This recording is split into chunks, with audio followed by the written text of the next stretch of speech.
Dans ce temps-là, vivait dans un village un certain jeune homme. Ses parents étaient morts depuis peu et l'avaient laissé sans un sou. Alors pour gagner sa vie, il travaillait dans les fermes, ici et là. C'était un beau gars, tout comme il faut, les pieds sur terre, la tête au ciel. Et ça se voyait parce qu'il avait des étoiles qui brillaient dans le fond de ses yeux. Les filles le regardaient avec plaisir. Mais lui, il n'était pas intéressé. Il ne regardait ni à droite, ni à gauche. Il faisait ce qu'il avait à faire et c'était lui qui menait sa vie.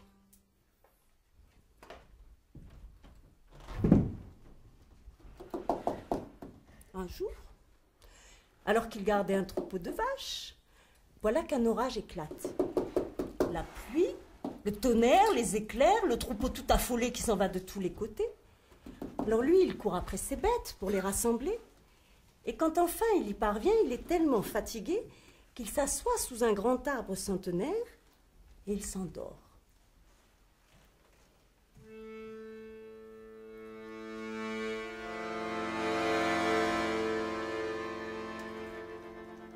Et pendant qu'il dort, il fait un rêve. Il voit une jeune femme penchée sur lui et qui lui parle. Elle est belle comme une fée. Elle est toute habillée de rouge, les cheveux tressés de feuillage et de fraîches fleurs parfumées. Et sans même remuer les lèvres, elle lui dit « Va, lève-toi, marche au-delà des 7 vallées jusqu'au palais de l'empereur. Va, et tu verras. »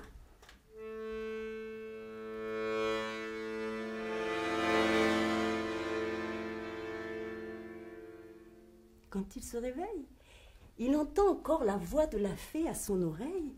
Alors le soir, à la veillée, il raconte aux autres bergers le rêve qui lui a été donné. Bon, il y en a beaucoup qui rigolent quand on commence à voir les fées en rêve.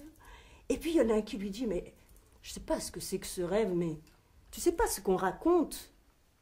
On dit que là-bas, l'empereur, il a 12 filles très très belles, mais que tous ceux qui les approchent, eh bien, les font disparaître. Si j'étais toi, je ne m'occuperais pas de ce rêve-là. » Bon. Mais le lendemain, alors qu'il refait la sieste sous le même arbre que la veille, la fée des fleurs revient et elle lui dit « Va, lève-toi, marche au-delà des 7 vallées jusqu'au palais de l'empereur, va, et tu verras. » Et lui, après ce deuxième rêve, il est sûr qu'il doit y aller. Alors, il prépare ses affaires, ses vite fait, de 3 chemises dans sa musette. Il fait ses adieux au village. Il s'en va.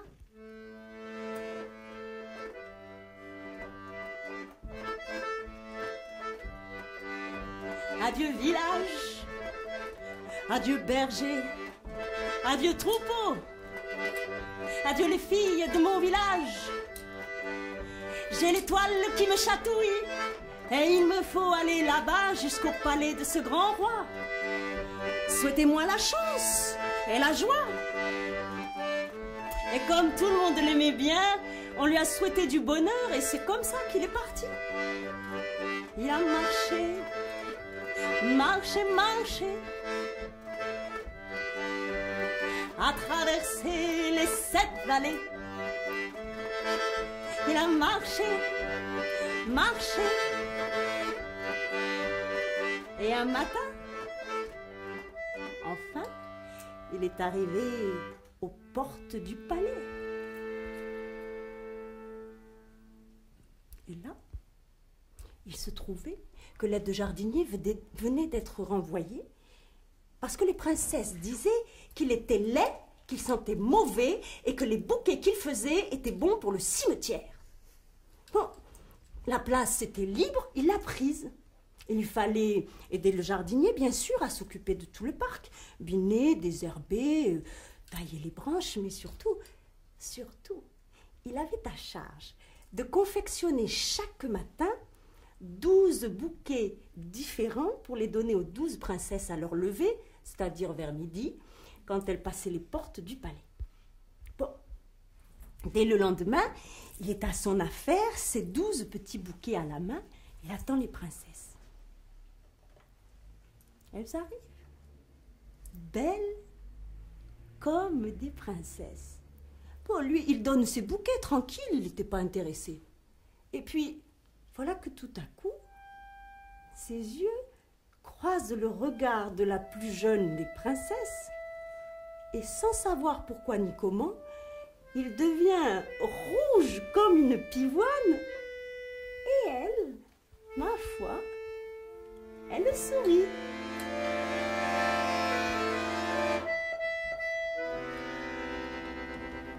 Et c'est comme ça tous les jours.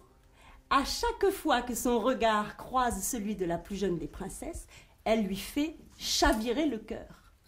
Et le temps passe.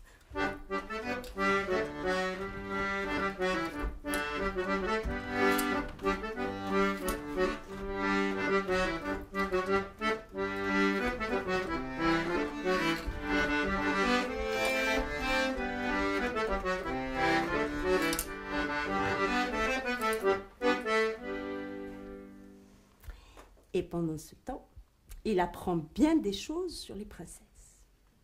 Il apprend qu'elles dorment toutes les 12 dans une seule et même chambre malgré la taille du palais. Il apprend que chaque soir, c'est l'empereur en personne qui vient les coucher et qu'il referme à 12 tours de clé les 12 portes fermant la chambre.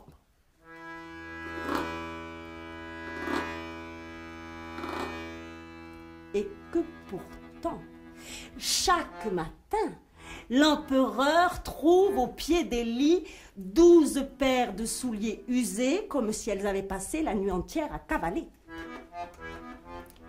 Il apprend que l'empereur a promis de donner l'une de ses filles en mariage au prince qui découvrirait le secret de ce grand mystère. Et enfin, il apprend que beaucoup de princes sont déjà venus essayer, mais que dès la première nuit, on ne les a jamais revus. Alors, princesse ou bien diablesse?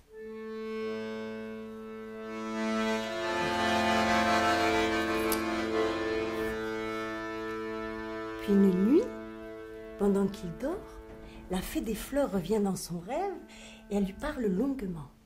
Elle lui dit, demain, va au fond du jardin. Tu trouveras 2 beaux lauriers, l'un aux fleurs roses et l'autre rouge.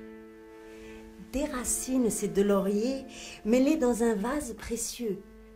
Juste à côté, tu trouveras une petite bêche en or, un arrosoir aussi en or et une serviette de soie. Écoute-moi bien. Il te faudra chaque jour, sans jamais manquer, aérer la terre à leurs pieds avec la petite bêche en or, leur donner à boire avec le bel arrosoir d'or et essuyer chacune de leurs feuilles avec la serviette de soie. Et si tu fais ça chaque jour sans jamais manquer, quand les lauriers auront atteint la taille d'un homme adulte, tu pourras leur demander tout ce que tu souhaiteras et ils te l'accorderont.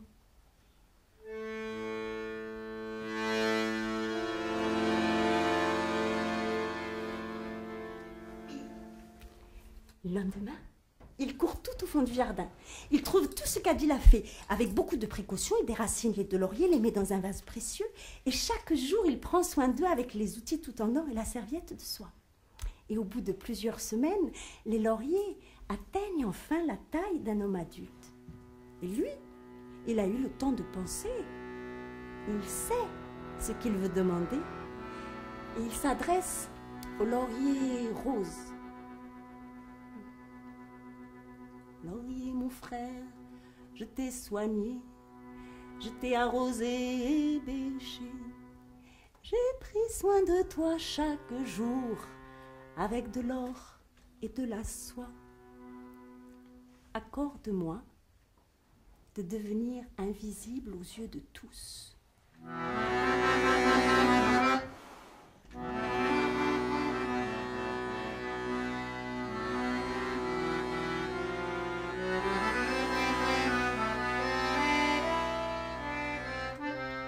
Sur la plus haute branche, un bouton de fleur apparaît qui en quelques secondes à peine donne naissance à une fleur si merveilleusement belle que nul n'aurait pu l'admirer sans avoir aussitôt envie de la saisir ou la cueillir. Alors il la prend dans sa main et la glisse dans sa chemise là, juste à la place du cœur. Et aussitôt, il devient invisible aux yeux de tous. Et c'est exactement ce qu'il faut pour faire ce qu'il a décidé.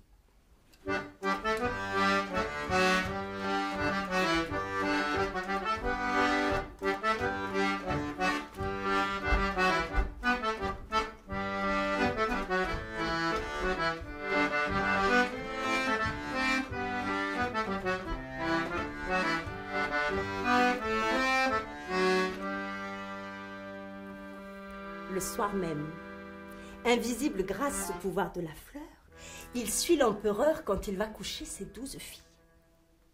Le voilà dans la grande chambre. L'empereur sort et il referme à 12 tours les 12 portes.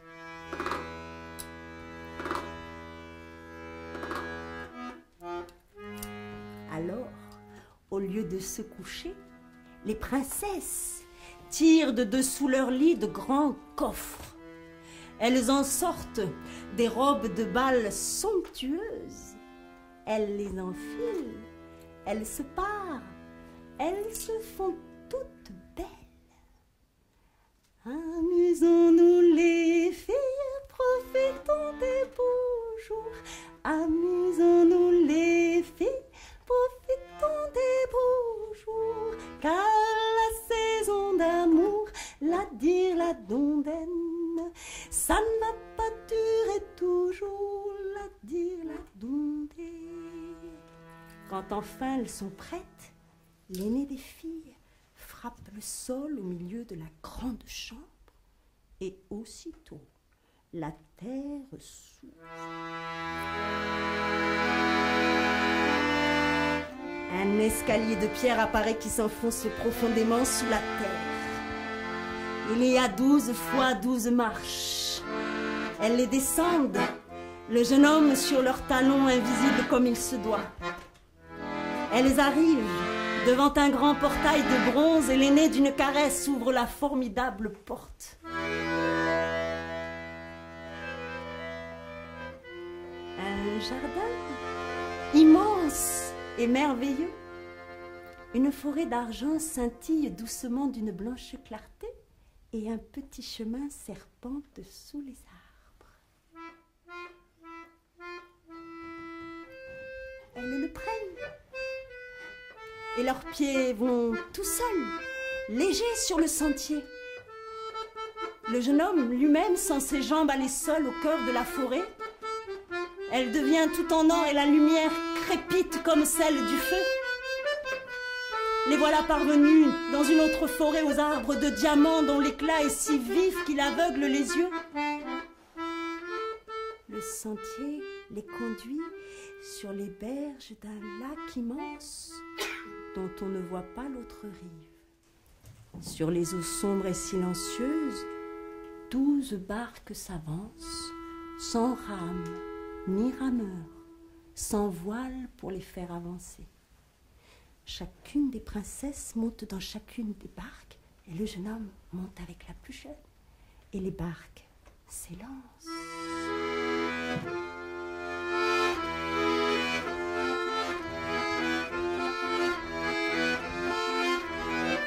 Comme surgit des flots au beau milieu du lac, un palais apparaît, des torches par centaines éclairent les tourelles, les filles sautent à terre et s'élancent en riant vers le cœur du palais. C'est une immense salle de bal si vaste qu'on voit à peine les murs, à peine le plafond.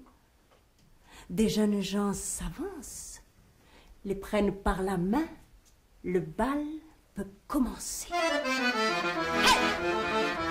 Hey! Hey! Hey! Hey! Le jeune homme voudrait s'asseoir pour contempler cette folie, mais ses jambes se mettent à danser toutes seules sur cette musique endiablée. Hey! Hey! Hey!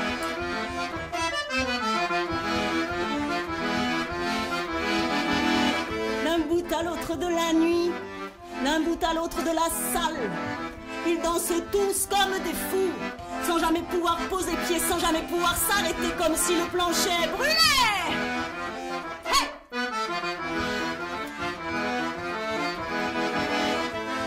D'un bout à l'autre de la nuit, dansent les 12 princesses, au bras de leurs beaux prétendants qui ont perdu le jugement. Ils dansent, dansent, dansent, dansent, dansent, dansent, dansent, jusqu'à l'épuisement, jusqu'à l'épuisement.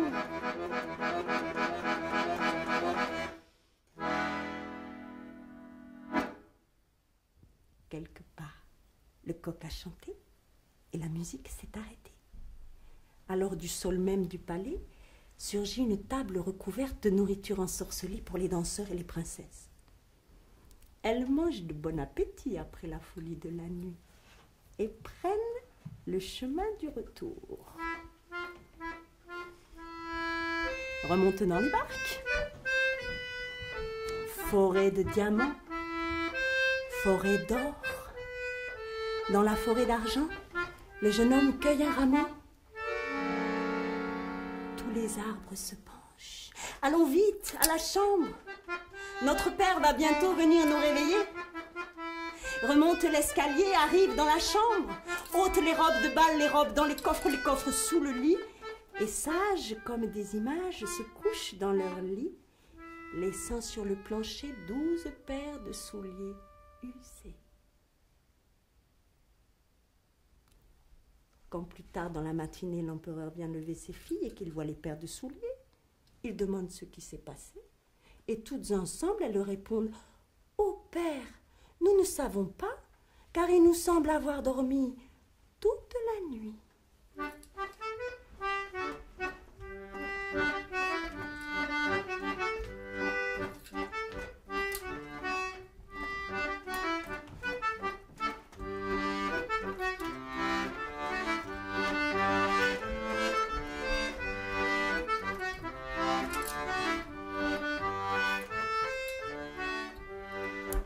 Mais plus tard, dans la matinée, quand le jeune homme remet ses petits bouquets aux princesses, dans celui de la plus jeune, il glisse la brindille d'argent.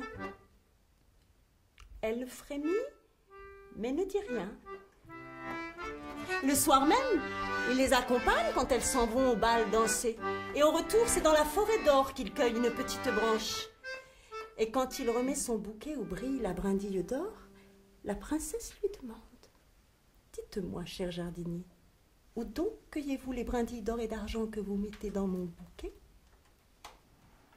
Et lui, il répond, avec ses yeux brillants comme des étoiles: vous le savez aussi bien que moi, princesse.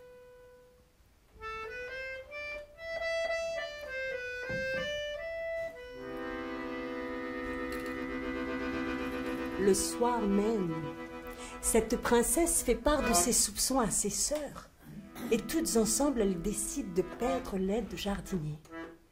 Mais il est là, qui entend tout, invisible dans la grande chambre. Au retour de cette nuit-là, il décide de jouer le tout pour le tout. Il va trouver le laurier rouge.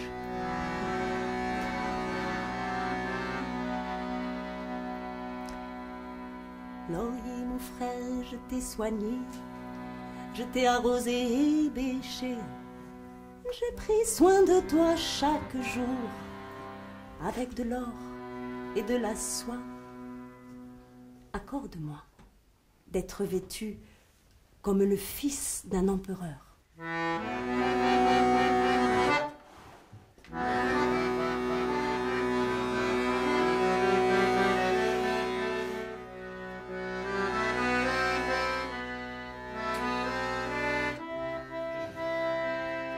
Une fleur si belle, il la glisse dans sa chemise, là, juste à la place du cœur, et aussitôt, il est vêtu comme le fils d'un empereur.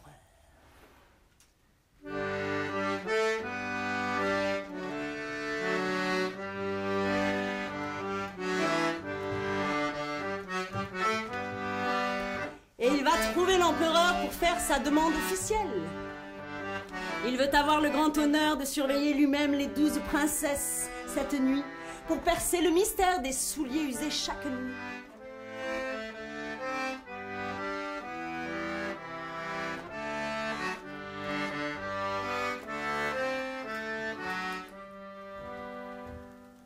L'empereur présente ce nouveau prétendant à ses filles. Elles ne le reconnaissent pas sous son apparence de prince, sauf la plus jeune, qui voit briller les étoiles au fond de ses yeux, mais elle se tait.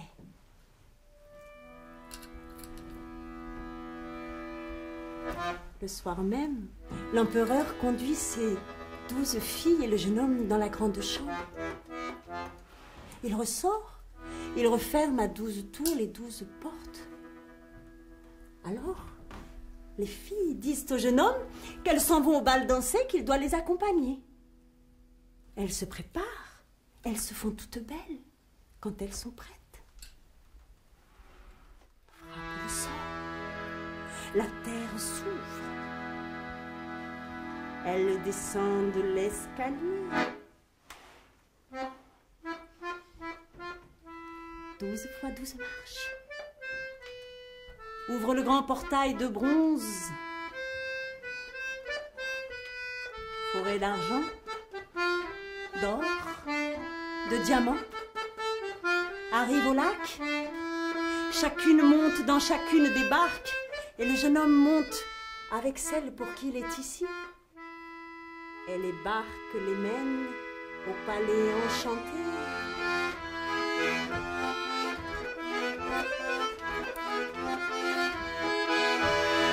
Le bal commence, elles s'élancent, les 12 filles de l'empereur, au bras de leurs beaux prétendants, qui ont perdu le jugement.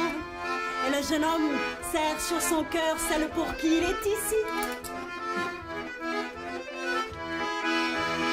Enlace-moi, emporte-moi, quand tu es au creux de mes bras. Je veux bien vivre jusqu'à demain. Avec toi, franchir les ténèbres, échapper à cette folie qui nous enferme de nuit en nuit, de nuit en nuit, de nuit en nuit.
Quelque part, le coq a chanté et la musique s'est arrêtée. Alors du sol même du palais surgit la table recouverte de nourritures ensorcelées pour les danseurs et les princesses. L'aînée des filles saisit sur la table une coupe et elle attend au jeune homme. Et il sait, en la regardant, que s'il la boit, il est perdu comme les autres jeunes gens au cœur du palais enchanté. Le jeune homme saisit la coupe et il se tourne vers la plus jeune des princesses et lui dit avec son regard plein d'étoiles, « Faut-il que je boive cela pour que votre cœur soit content ?»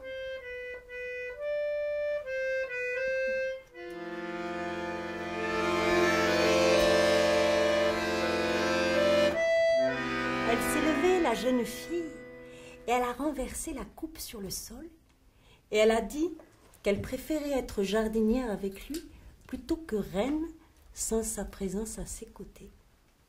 Aussitôt, tout a disparu. L'enchantement était rompu.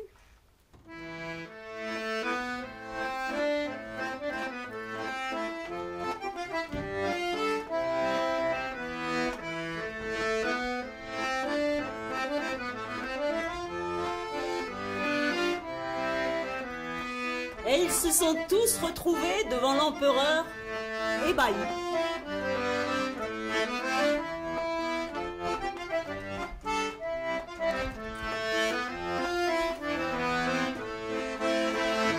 Le jardinier n'était pas prince, mais l'empereur a bien compris ce que l'histoire avait écrit. Et les noces ont réuni le jardinier et la princesse.